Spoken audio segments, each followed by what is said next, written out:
did today, but got to give credit to SEMO. They got off to an unbelievable start. We digged ourselves in a big hole and just couldn't find a way to get out of it. But proud of the way our guys competed. We fought our way to the end. Questions anybody here in the room before we go to the Zoom?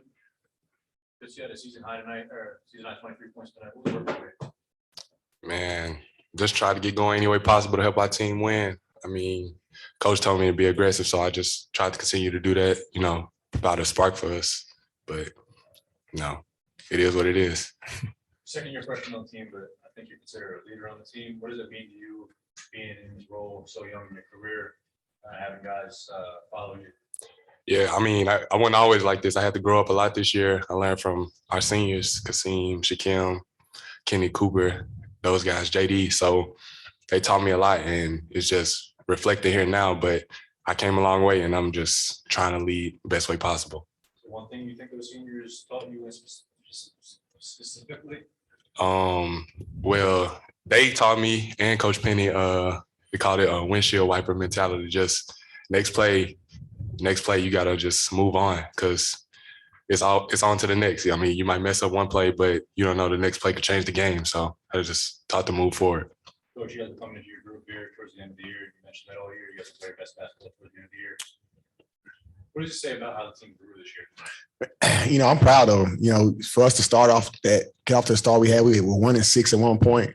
A lot of teams, when you get off to a start like that, those teams in with 5 wins, 6 wins, and for us to be able to come in every day, and the guys, didn't quit and coming to practice locked in, practicing hard, getting extra shots in, putting extra work in, and just staying the course. We were able to climb out that cellar, and that's one of the proudest moments I've had in my career, to see a team where it was kind of left for dead. We were down, 1-6, could have easily, just packed it in. Guys stayed the course, and we were able to get into a position where we could have finished top 4 in the OVC. Where do you think this program can go from here? You guys built something special here. Go from last year to this year, positive transition. Where do you think this can go from here? Oh, the sky's the limit. Our goal is to contend for OVC championships. We're putting ourselves in position by doing that. Next year, we're going to have a good group of returners. It's going to be the first time since I've been at TSU, we got a group of guys coming back. The locker room afterwards let me know the culture is in a great place.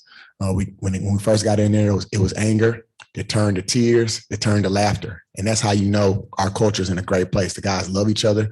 The guys care. And when you see that kind of culture being built, and the seniors hugging the freshmen and the sophomores and managers, everybody was just bought in and everybody cared, you can feel something special about to happen. And the foundation that we've set so far is definitely in a great place. Let's go to the Zoom. Let's go to the Zoom. Mitch, if you'll ask your question.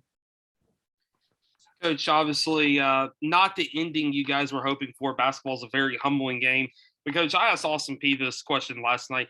Talk about molding the young student athletes and the young men in your locker room. You talked about the culture, Coach, and obviously it is spilling over to myself. I live in Memphis, and the culture you guys have at Tennessee State is even spilling over down here to Memphis. Coach, I want to ask you about that culture and molding those young men on your team, and who are those guys in your career that also molded you to prepare you to be a head coach in moments like this? Absolutely. We want our program to be looked at as a well-respected program in college basketball. When people think about Tennessee State, we want them to have an idea of, they're well-mannered, they do their job, they have a deserve-to-win mentality. We have a 100% graduation rate. We had a 3.4 GPA the first semester. We want people to look at us like that's a great basketball program, and a program that's going to contend for championships year in and year out. And when you play Tennessee State, at the end of the game, you want to say, God, those guys don't quit. Man, they play hard. That's the standard that we want to set here. And as far as guys that have molded my program, I have to start with my father, who's on our staff, Ricky Collins. He just recently inducted to the Hall of Fame in Nashville. Obviously played for Rick Byrd at Belmont. He was an unbelievable coach for me and mentor. And then Cy Alexander, who I work for at Tennessee State.